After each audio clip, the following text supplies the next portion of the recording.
Welcome to OLC 4.0. This is term 1B, and we are on class 10. Today, we're going to be working on assignment number 13 and also on adjectives. It is Wednesday, November 29th, and I am Jillian Percy. Here in blue are all the ways you can access us here at the school. If you want a question about a specific assignment, you can email me at jillian.percy@nnecschools.org. You can also call the office 1-800-667-3703, extension 2211. I'm here from 11 to about 6 most days, not counting lunch. If you want to ask a question about an assignment that I'm teaching at the studio, 1-800-465-7144. If you wish to rewatch a video, you can go to G Percy Wasa on YouTube, and everything is there. I also have all the classes from term 1A there. So if you are working ahead of where we are, if you can go there, you can still check out the other assignments that I haven't gotten to yet. If you need to take a photograph of an assignment, if you can, please send it as an attachment. When you send it directly as the email, it's very hard to print off. Also, make sure any assignments include your full name, your course name, assignment number, or name if it's got a name instead. If it asks for a rough and a good draft, please include them both in the same email if possible and label them.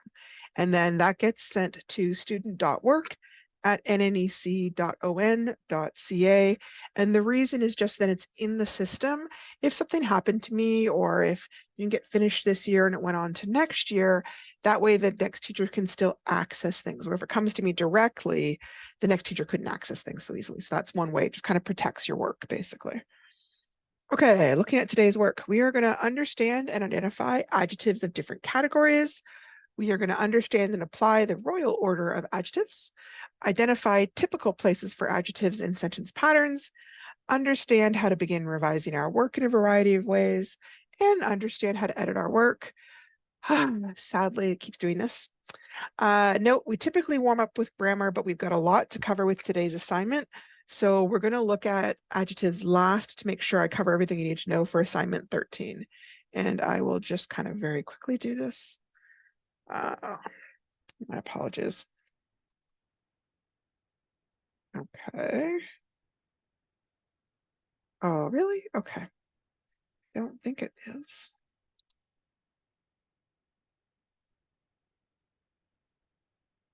Okay, that should do it.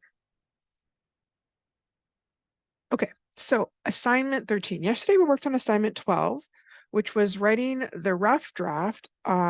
We were creating a news article about chapter 1 and the events in chapter 1 in our novel, Jimmy Comes Home. And today we're going to be going back through and creating a final draft of the news report.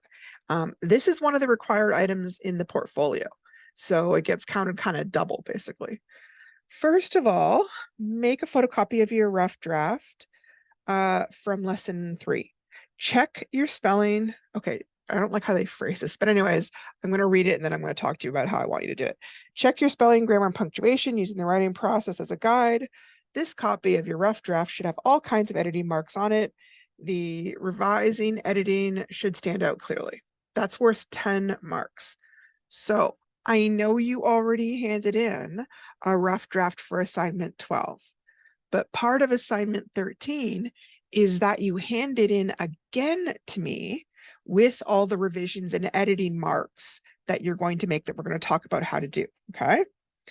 Then once you've done that, you're going to create a final copy, and whether that's handwritten for some of you or whether that means that's going to be typed, that one is going to look beautiful and will be as error-free as you can make it. You need to make sure that you include the sketch or photograph that you picked in assignment 12, and you need to make sure you include that headline, okay? Those are two crucial things, okay? And that part is worth 20 marks. You would want to do this in any case, having an extra copy of your rough draft. Sometimes as you're editing, you find you make a mistake, you want to go back, you like what you did better before.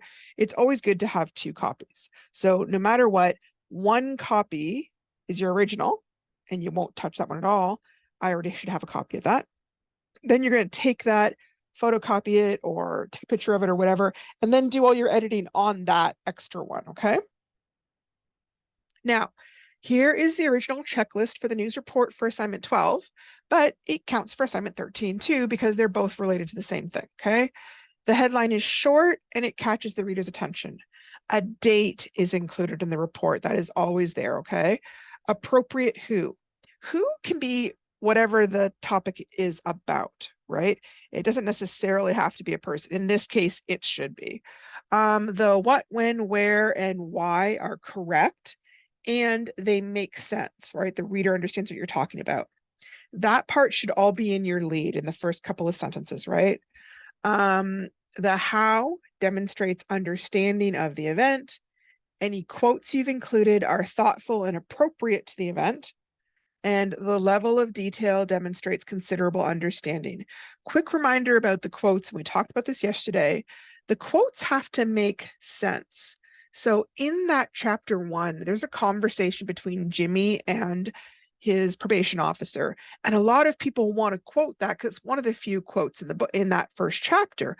But it doesn't make any sense because there's no reporter on the plane. So he would never have heard that, right? So I really wouldn't use those. For the most part, any quotes you use in this assignment, you probably are going to have to make up, because the majority of chapter 1 is really Jimmy thinking about stuff, right? Occasionally he's thinking about what people said, but for the most part, he's just thinking. So you're going to have to add or create your own quotes. Those are the big things, right? Yes. Also remember, it's paragraphs. It's not just one big long paragraph. If you take a look at any kind of a newspaper, you'll see they chunk the information into small paragraphs of 2 or 3 sentences because it's just easier on the eyes. Okay, here is the rubric. This is what I use to mark your work. This is one of those things that, depending on when you went to school, they've kind of been all the rage for the last 15, 20 years. But I know I have some older students. So if you went to school like when I did, like in the 70s or the 80s, this was not a common thing back then. So you might not have seen it. It's just a different way to give marks where you're looking at a continuum of ability for each category. So these are the 4 main categories for really anything in English: knowledge and understanding, thinking and inquiry, communication and application. And what level of ability or skill or understanding are you demonstrating for each one? So I kind of color coded them just so you understand that we're kind of looking across the table rather than down the table.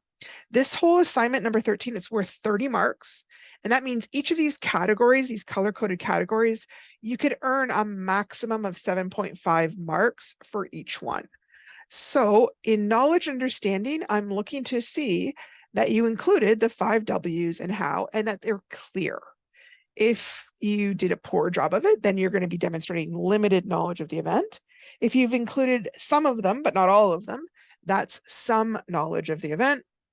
If you've included all of them, but in a basic level, that's going to be considerable knowledge of the event. And then if you've kind of gone above and beyond and given me lots of details, then you've demonstrated thorough knowledge of the event. Okay, thinking and inquiry. Here, they are specifically mentioning headline and quote are here, right? You're going to have to be creating those. So demonstrates limited evidence of thinking skills, some evidence of thinking skills, considerable evidence of thinking skills, and then excellent level of thinking skills. So up here, by the way, I forgot, level 1, level 2, level 3, level 4. Level 1 corresponds to a D. A D is still a pass, okay? So that's still pretty good. This is a C. Level 3 is considered a B. This is the provincial standard. Okay, I'm going to put like a little, make this red or something. Oh no, actually maybe, it'll be red. This is what you're aiming for, okay? This is great if you happen to get there, but this is what we're aiming for. Having said that, all of this would mean you pass. Generally, for an assignment worth this much, if it's done so poorly that it fails, I will simply ask you to do it over, okay? Because of the amount of marks it's worth, if you did a poor job on this, it means that you're going to have to kind of redo your thinking anyways. So that doesn't happen that often, but it does happen. So don't be upset if I ask you to redo something. It's just because otherwise you're not going to pass that assignment. Level 4, let me think here. Communication. Here I'm looking at your full sentences. I'm looking at proper paragraphing, and I'm looking at grammar. And then application. Application is that you've followed the format of a news story. Okay. So I'm going to be looking that it includes the elements of a news story. It has the format, it has the tone, all of those things. And interestingly, they phrase this in terms of limited success, some success, considerable success, and excellent success. So excellent success would be, man, this sounds so realistic. I think I could open up, the Sioux Bulletin, and this would be an article right in there, right? So that's how we're grading you, okay?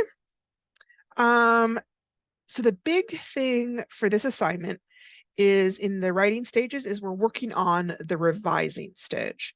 And I think this is the most important stage. This is the crucial stage for making your work good. Most people think it's the rough copy, but it's not. The rough copy is supposed to be like your first try, and this is where you make everything kind of more perfect, okay?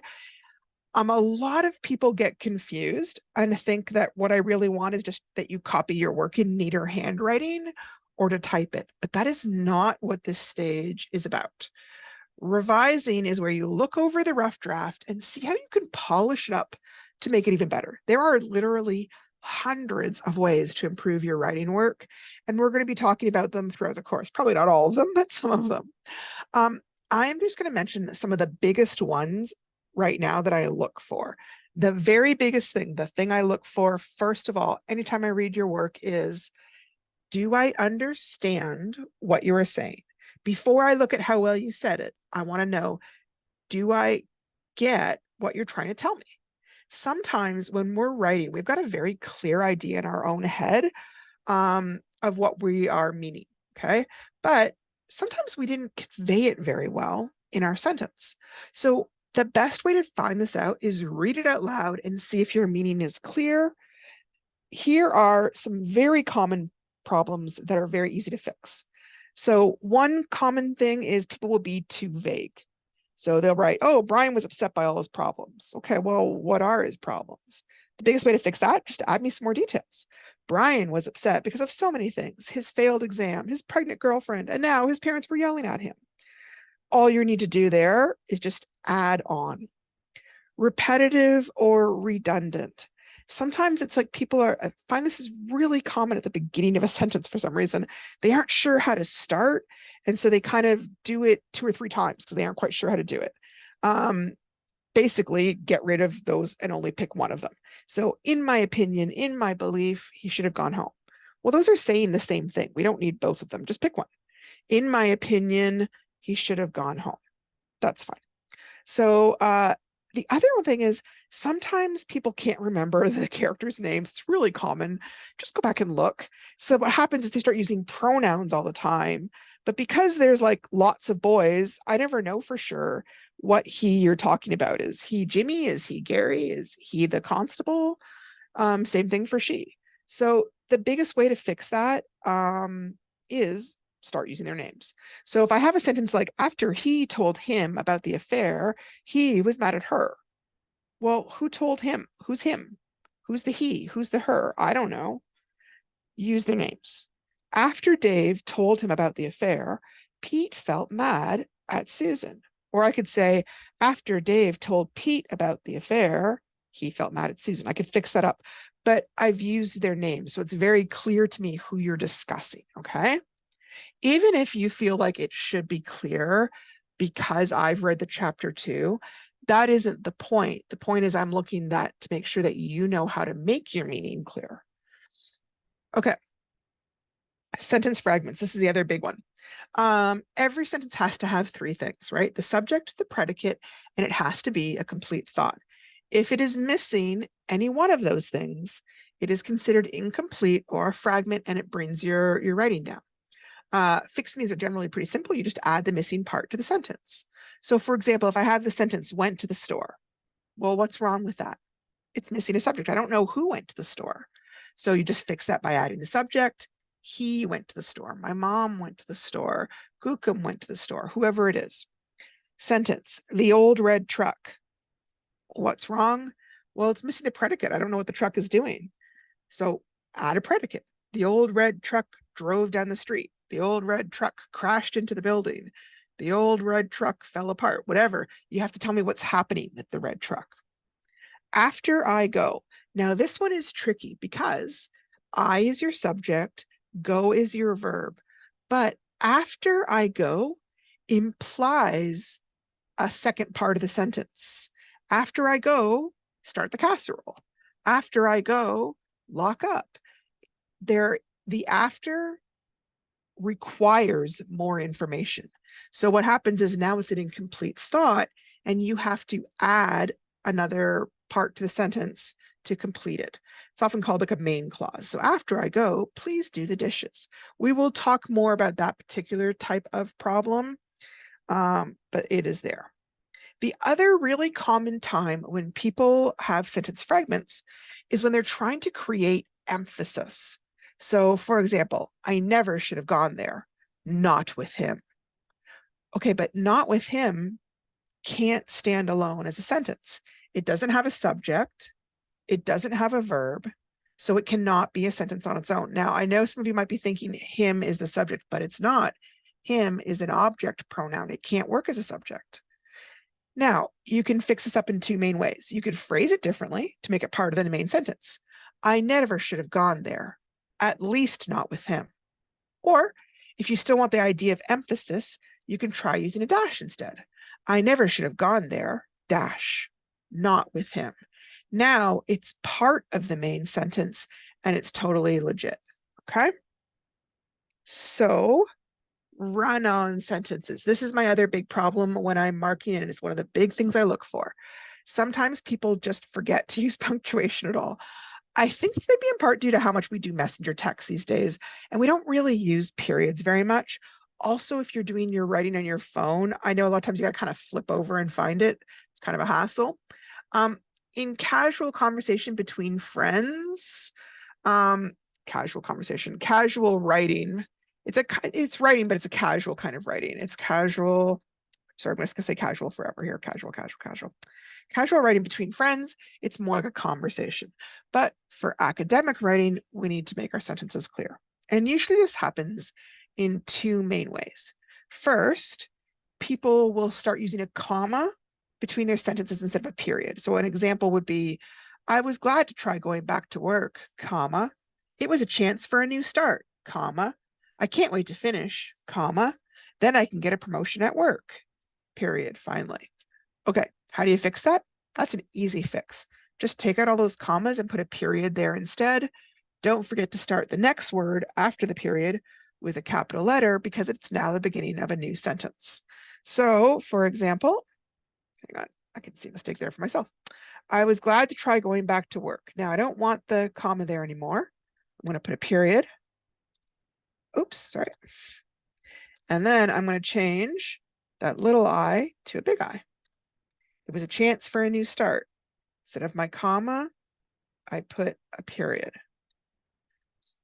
I can't wait. Oh, I corrected it myself. Okay, because it was already an I. I can't wait to finish.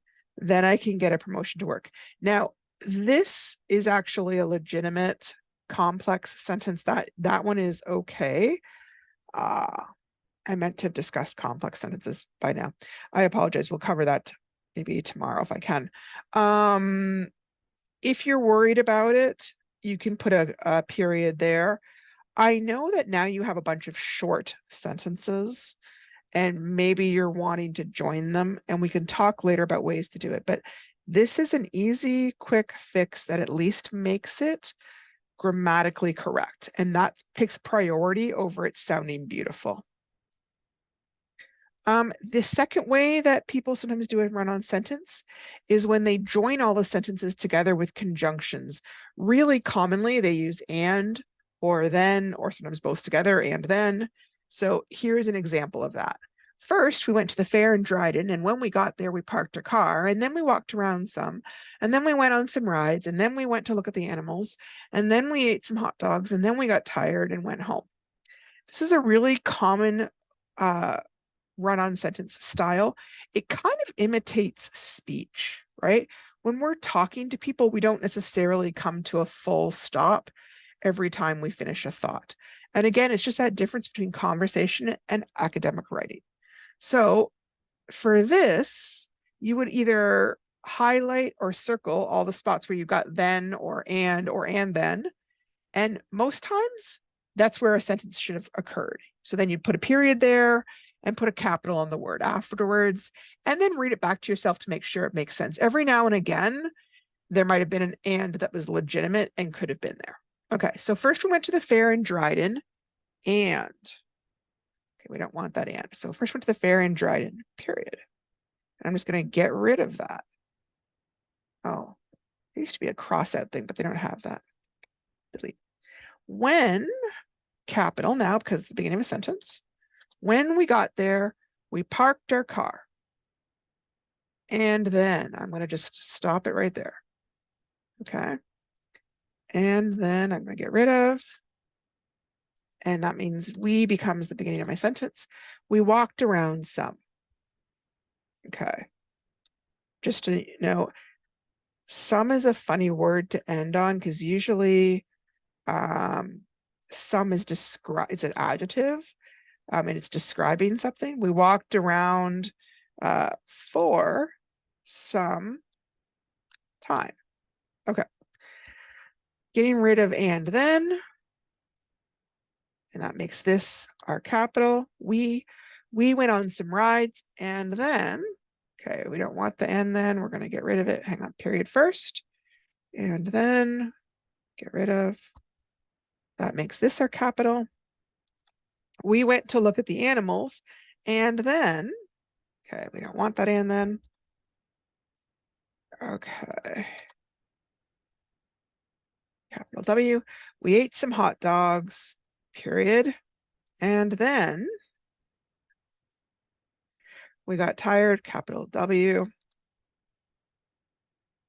and went home. Now I'm leaving this and here, and here's the reason why.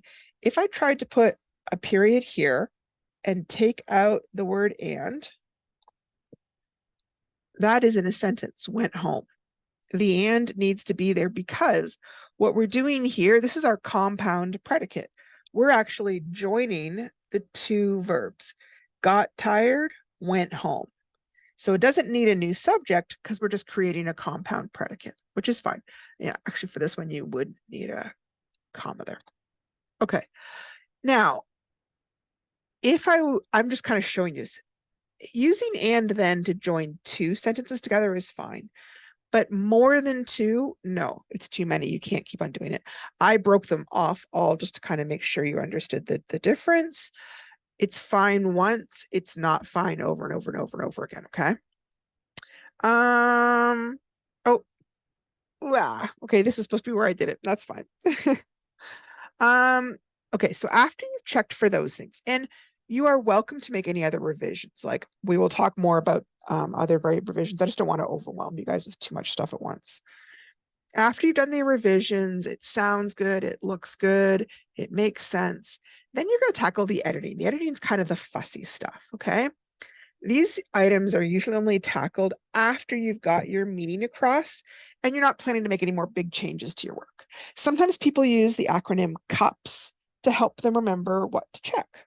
And that stands for C is for capitalization, U is for usage, P is for punctuation, and S is for spelling. Hang on. Okay, so we're going to start with capitalization rules. We've talked about this before, but we're just going to review it.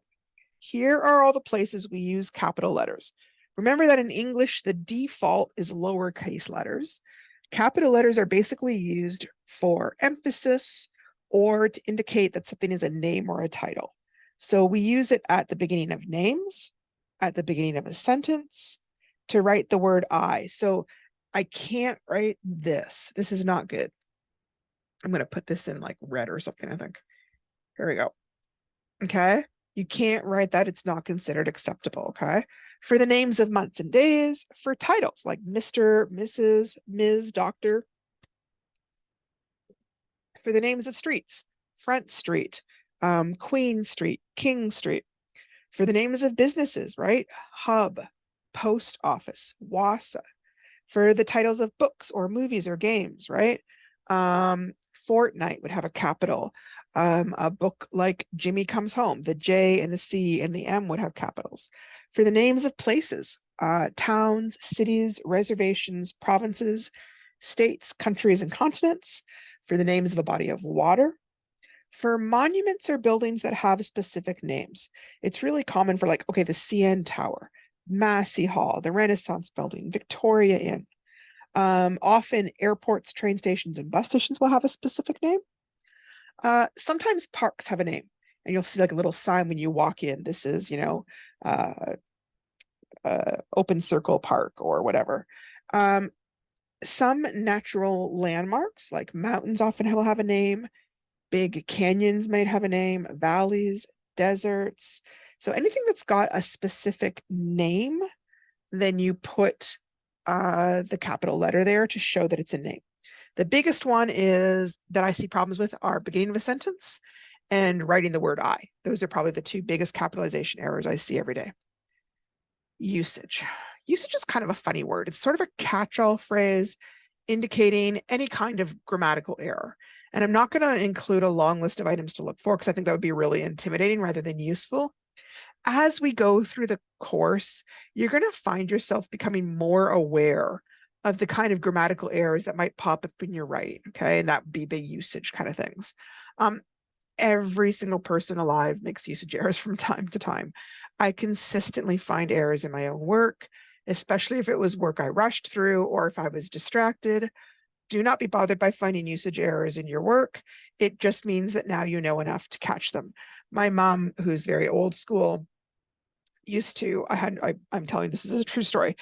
She would read the newspaper and she would find grammatical errors or spelling errors, and she would full on call the newspaper and tell them the mistake they made and want them to fix it. So even there, that had an editor and a writer that's their job, and still there's errors. So everybody makes errors. So don't worry about that part. Okay. All right. Basic punctuation. We know this, I think, but I'm just kind of going over it real quick. If a sentence is simply giving information or it's a command, use a period. If a sentence is using strong emotions, exclamation point. If a sentence is asking a question, we use a question mark. This is the one spot where sometimes people aren't sure. Some clues that a sentence is a question is if it starts with the 5 W's, who, what, when, where, why, or how. How is the work going? Sometimes some other really common question words, if you see them at the very first word of the sentence, is things like are, is, am, was, were, do, did, or have. Are you coming to? Is this your birthday? Am I your friend? Was he angry? Right? Occasionally, a question sentence might start with a contraction, like a negative one. Weren't you going to come with me? Didn't you already do the dishes? Haven't you heard about what happened?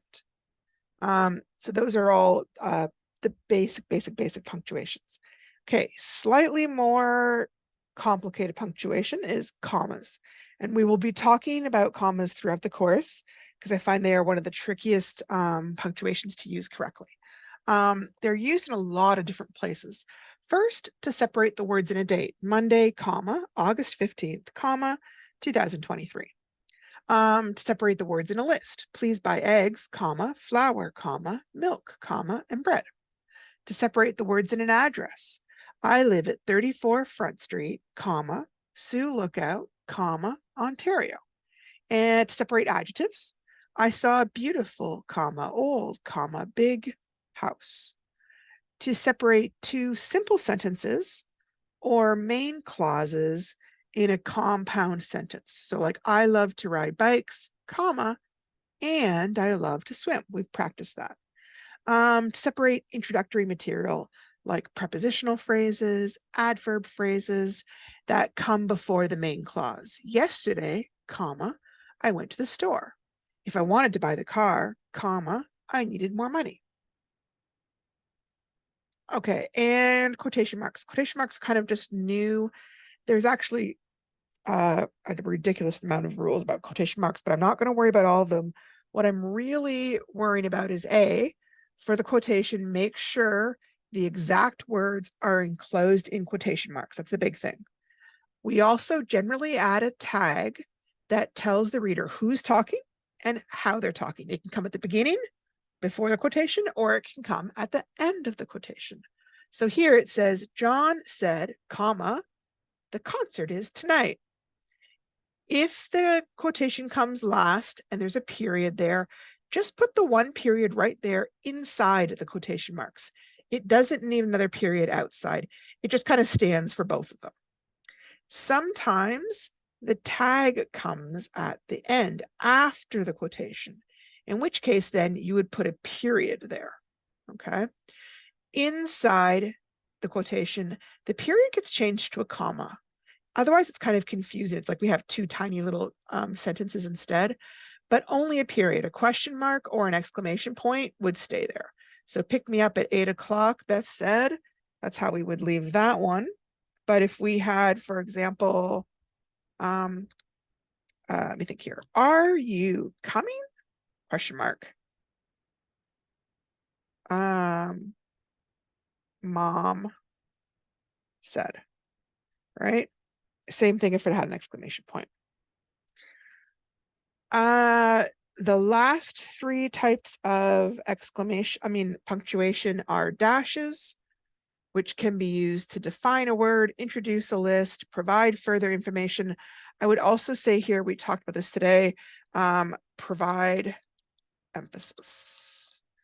Colons are also used to show dialogue in plays or interviews, for emphasis, to introduce a list or a tabbed material, to clarify titles for books or in time. Semicolons, by the way, it's giving a little, that little red line saying it's a spelling error. It's not a spelling error. The thing I'm noticing is Google spell check always wants to, it hates hyphens. So anytime words are being used that to me would be hyphens, it always tells me it's a mistake. I'm going to be old school and continue to use hyphens, even if Google has decided they don't like them. Okay, so semicolons show that two independent clauses or sentences are related in meaning, and you use it to help separate items in a list that contains longer phrases or already uses commas. Those are all less commonly used punctuation. Nobody has to use them. If you use them, make sure you're using them correctly.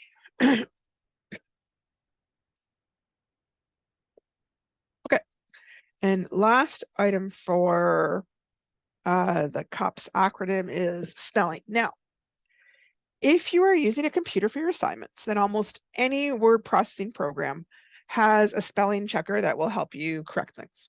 However, remember that the computer is just a machine. It can only correct words that have been input into its memory or software programs. Sometimes it will tell you a word is incorrect when it just doesn't know the word, right? So some examples might include unusual names, unusual places, words in another language, Canadian spelling. There's Canadian spelling for some words like color or humor, where Americans would drop the U, but they're totally legitimately spelled correctly. If you know that that word is spelled right, you can simply ignore this spelling correction. That's fine. Some dictionaries will also allow you to add a new word to the spell check. So if it's a word you think you might be using often, like maybe your friend's got a very unusual name and keeps coming up as being a mistake, just add it to the dictionary and then it won't keep on triggering that over and over again. The other thing with spell programs, they won't catch certain types of spelling mistakes. The big one is if you use a word that is spelled correctly, but it's not the word you were trying to use.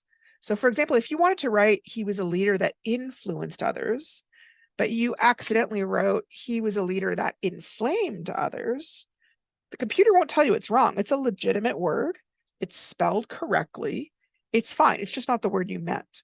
So that, I know that's not technically a spelling mistake, but because I know sometimes people use that predictive software where it will suggest a word, and sometimes it will suggest a word that it's grammatically correct, but it's not the word you wanted.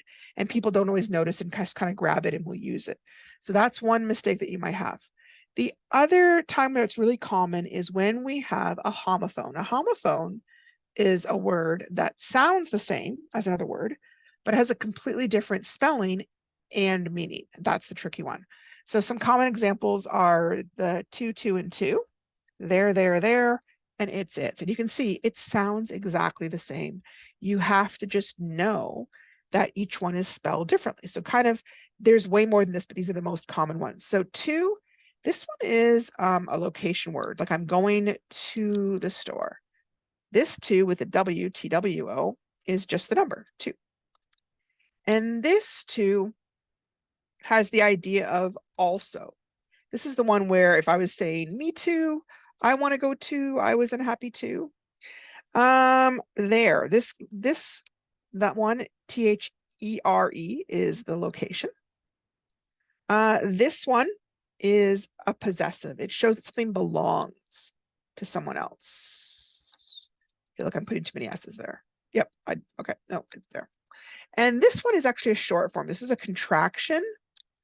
This is the contraction for they are.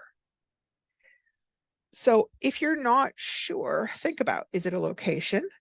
Am I showing that something belongs to something, like it's their car, it's their books, it's their house? Or am I making a short form? Am I saying they're going to the store, short for they are going to the store? That one's easy. If you just expand it to they are, think about, does it make sense? This one is a contraction. And the contraction is for it and is, like it's a beautiful day, which is short for it is a beautiful day. This it's is possessive. So this would be used for like the dog ate its paw, or sorry, obviously would eat its paw, but you know what I mean, bite its paw. The car is on its last legs, right? So it's referring to a non-person, an animal, an object, that kind of thing. Okay. Once you've done all those kind of corrections, then you would copy it over in good or type it in good. But I should see a lot of corrections. This is the biggest thing. I find sometimes people trying to hand me in and they've made like 3 corrections. Okay. And I know some people may be thinking, well, but I just don't make many mistakes. Yeah, well, and that's awesome. But then you should be adding more details or polishing your writing up in some other way, thinking about how to make it more interesting. We'll talk some more about that, but please take the time to go through your writing and try and make it the very best writing you can. So in the real world, publication can mean a whole bunch of different things, right? The big idea is just that it's been shared with the public in some way. That's why it's called publication. It might mean that you've put a poster up at the grocery store and that poster is your creation. Or maybe you've mailed off your resume for a job opening and you wrote the resume. Or you sent your friend a text message or an email. Maybe you have a poem or a short story that got printed in a magazine. Maybe you wrote the lyrics for a song. Maybe an advertisement you designed is now posted on Facebook. Maybe you wrote an article that got published in the newspaper. Now, for our purposes, publication is essentially when you share it with me. At that point, the piece is out of your hands and it stands on its own. Keep in mind, though, that we do allow resubmissions. So if you're unhappy with a mark or if you didn't quite get what you were hoping for, by all means, take the time, rewrite the assignment, and I will remark things and kind of upgrade things. All right. Okay. So that's the end of talking about assignment 13. The biggest thing, please, is it should not look exactly like assignment 12, right? This should look like a whole new wonderful piece that has lots and lots of wonderful changes made to it. Okay, that's what I'll be looking for. All right, so we're going to talk about adjectives in the last 10 minutes of our class here. We discussed adjectives briefly at the beginning of the course. Adjectives describe nouns, pronouns. They can describe, or sometimes what they call modify, people, places, things, and ideas. Adjectives can describe so many things: age, color, size, shape, purpose, number, origins, material, quality, opinions. One of the funny things about adjectives, though, in English is they come in a certain order. Let me show you what I mean. This is sometimes referred to as the royal order of adjectives, which I think is intended to be humorous, right? It is the Queen actually decided. There is a little tiny bit of argument about some of them, and basically it's whether people separate two out or not. So the very first one, determiners, is one that's somewhat controversial. Some people consider this a special type of adjective. Some people just want to call them determiners and have it a separate category. It doesn't really matter as long as you're aware that those are, in many cases, a type of adjective. Words like that, the, these, your, this, his, her, my, Then you'd have quantity or numbers, things like 1 or 8, or more general words like many, none, some, 30, thousands. This is one of the ones that some people would call a type of determiner. Some people consider it a different category of adjective. Again, it doesn't matter that much as long as you understand these kind would come before these kind. Opinion, terrible, wonderful, frightening, sad, hair-raising, peaceful, good, bad, great, uncomfortable, beautiful, delicious, disgusting, tasty, nasty, important, or boring.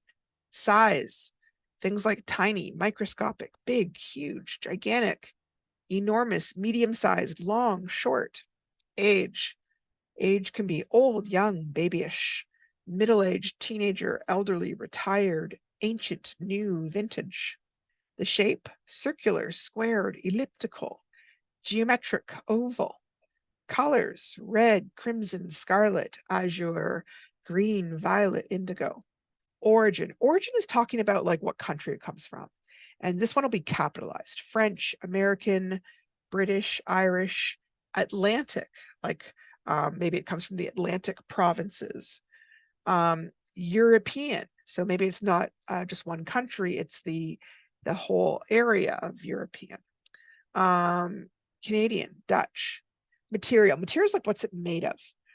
Wooden, plastic, china, metallic, stone, gold, velvet, silk, copper, bone, artificial, leather, rayon. Purpose, purpose is a type of adjective. It almost has become what some people would call like a compound noun. It's so specific that it's describing kind of creating its own category, like a hound dog, a pickup truck, vampire bat, picnic basket, soccer ball, computer desk. Okay, those I think are some of the most tricky ones because they don't 100% sound like an adjective. And like I said, some people might call those more of a compound noun. But for our purposes, the big idea is that it's going to come before that noun. Okay, so going into more detail, determiners, there are 6 or 5 main types of determiners. These will always come at the very beginning before any of the other adjectives, okay? The articles, a, an, or the. Possessives, my, your, his, her, its, our, their, or whose. Demonstratives, this, that, these, or those. Numerals, like 1, 2, 3, 4. Ordinals, first, second, third, fourth. Or quantifiers, which are, generic words for amounts: a few, another, several, much, many, a lot, any, some, or very. sometimes they called adjectives of opinion. Yeah, adjectives opinion. I was kind of a bit baffled. It ends up being a huge category because there's a lot of things that are considered opinions. Um, I later, as I was kind of researching this, found some people referred to them as it describes the quality of something, which I think makes it a little easier to understand. So I eat the pizza and think it's tasty. Dad ate it and thought it was terrible. Mom took a bite and says it's greasy. John ate 4 pieces and says it's filling. So now greasy to me isn't necessarily an opinion.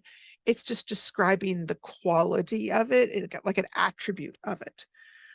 Um, all of the words in red are voicing an opinion, or they could be considered to be describing a certain quality of the pizza. So that one's a bit of a one that's tricky, but it's a huge category. Adjectives of origin. It's often describing where something came from, and it's capitalized. It's usually a country, but it might be a region or a continent or even a body of water like Pacific salmon, a Chinese vase, Swiss chocolate, a German car, American cotton, European oil. Purpose. These are the ones that sound like they're almost part of the noun. And they describe what the object is being used for, like its purpose. Running shoes, sleeping bag, flower vase, frying pan, tennis racket. Some other examples would be things like a picnic basket, computer table, winter coat, oven mitts, gardening gloves, surgical mask, a fitted sheet, rocking chair, toy boat. Like I said, these are ones that are so associated with what they describe that it's almost like they've become the name of it. So grammar is different from language to language. If you grew up speaking English, this adjective order becomes something instinctive. You just follow automatically. However, other languages have different rules of order for adjectives, right? They don't all put them in the same place, or they might have less strict rules where it doesn't matter at all.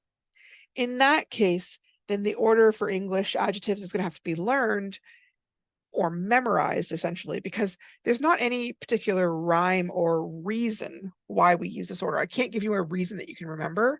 You just have to kind of memorize it, because if the order gets mixed up, it will often just sound wrong to people, even if they can't put into words why it sounds wrong. So here's the first example. I saw the green huge house. It just sounds funny. And I don't know how to explain that. And again, it's that internal thing of there's an order and that order is being violated. It should be, I saw the huge blue house or green house, doesn't matter. The next one, the order is so different that when I first read the sentence, it actually just sounds confusing to me. Like, I don't know what they're talking about. I saw the silk French beautiful cloth. What? What's a silk French? Something, what? I saw the beautiful French silk cloth. Okay. Now, that's a lot of adjectives for one sentence. It's not common to use 3 adjectives in a sentence. That'd be like the max. Okay. I know there's like 10 different categories, but it'd be a very strange sentence that had that many. I think I actually talk about this next. Oh, no, we don't.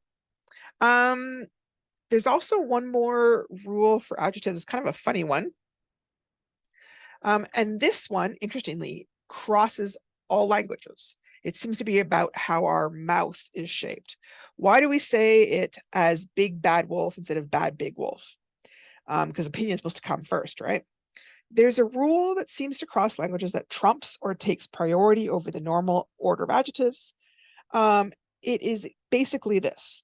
In words that are spelled the same except for the vowel, we always say certain vowels first. I comes before A, which comes before O. So you have to say tic-tac-toe, not toe-tack-tick. Other examples would be things like flip-flop, ping-pong, tick-tock, crisscross, hip-hop, bing, bang. And again, this is true for all languages. All languages have this kind of idea if it has a single syllable. Okay. It also works for the long E or the double E, which will come before the O. So teeter, totter, bop. Technically, big and bad aren't exactly the same. They're three-letter words that both start with the same consonant, and so the vowel rule takes over. Apparently, it has to do with the fact that vowels that are pronounced at the front of our mouth, we want to say before we say the vowels that are at the back of the mouth. This isn't one you'll remember necessarily. You don't have to like memorize this one, but in case you notice some exceptions, I'm just explaining why they happen. Again, this is what they sometimes refer to as idiomatic, in terms of we develop a certain system that doesn't necessarily have a good reason. It just sort of developed. In this case, there's a physical reason. Our mouths just like doing the stuff at the front and then the stuff at the back. I don't know why. The one other thing is breaking the order on purpose. Occasionally, people will deliberately break the order because they're trying to stress a particular adjective or a quality about the noun. And the order can also change depending on the meaning of the word, because sometimes a word can have multiple meanings. For example, wooden might mean a type of material. However, sometimes people will describe a type of facial expression as wooden. He had a wooden look on his face, kind of like stiff is how that idea, which is considered more of a quality or an opinion. So if I said the old wooden mask hung on the wall, okay, that's fine because age comes before material. Or I could say the wooden old face barely moved as he cried soundlessly. Well, now wooden is not age. I mean, not material. It's describing a quality or an opinion. So now it comes before age. Again, that's kind of an unusual thing, but if you're noticing that occasionally, that is one of the reasons why. And I am looking at my time and realizing that my time is basically up. So tomorrow we will be looking at assignment 14, maybe assignment 15 too, but assignment 14 for sure. So thank you so much for joining us today, and I hope you're doing well with your assignments. If you need any help, please give me a phone call. I'd be happy to talk to you about them and help you work through any problems, okay? Thank you so much, and goodbye for the day.